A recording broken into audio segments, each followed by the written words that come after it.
असलामुअलैकुम। मैं उम्मीद करदा कि तुसीं सारे लोग ठीक हो सो, सारे दोस्त अहबाब। अज जिहड़ी चीज़ तुसां नाल मैं गल करदा वो तवक्कल ते बेतवक्ली दी है। रब ते भरोसा करना ते रब ते भरोसा ना करना। तवक्कल केह शै? एह जां ते नहीं कि जेह्ड़ा असीं ज़हन बिच ख्याल पैदा कीता दा है कि एह चीज़ तवक्कल है, हो सकदा ओह बेतवक्ली होवै। मिसाल दे तौर ते अगर कोई शख्स ठेकेदार है, 2 नंबर मटीरियल इस्तेमाल कर रहा है, घट्ट सीमट पा रहा है, ब्लाक उसते सही नहीं, तो वह तवक्कल करता है कि ना जी बिल्डिंग खलती रही सी, तो यह तवक्कल नहीं, यह बेतवक्ली है।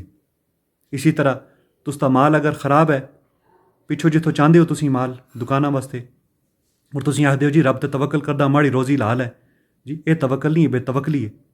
इस तरह ही तुसीं अगर गड्डी चलाते हो, ड्राइवर हो, पिछे 32 सवारियां बैठी दियां तुसदियां ब्रेकां कम्म नहीं करदियां, तुसदा इंजन कम्म नहीं करदा, और असां दे ग्रां बिच आम है जी।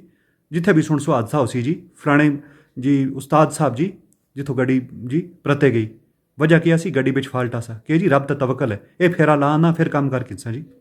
ये तवक्कल नहीं होंदा, ये बेतवक्ली होंदी है। ये रब नाल ठट्ठा होंदा है, ये रब नाल मजाक होंदा है।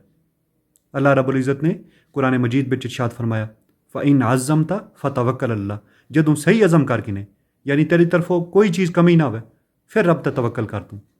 इस तरह ये बंदा किसी जगह उच्ची जगह खल के छाल मार जुले जी कि डायरेक्ट रोड पर पहुंच जुलता, रब ते तवक्कल है जी। होंदा इस तरह? इस तरह नहीं होंदा। इस तरह नबी पाक सल्लल्लाहु अलैहि वसल्लम को एक शख्स आया, ऊँट बाहर खुला छोड़ आया, आके पूछे या रसूलल्लाह ऊँट हो खुला छोड़ के तवक्कल करा या बन के? आप सल्लल्लाहु अलैहि वसल्लम ने उसे वापस भेजा, फरमाया जुल ऊँट हो सही तरह बन, फिर रब ते तवक्कल कर। इसका मतलब है पहले अपना काम ठीक करो, फिर रब ते तवक्कल करो।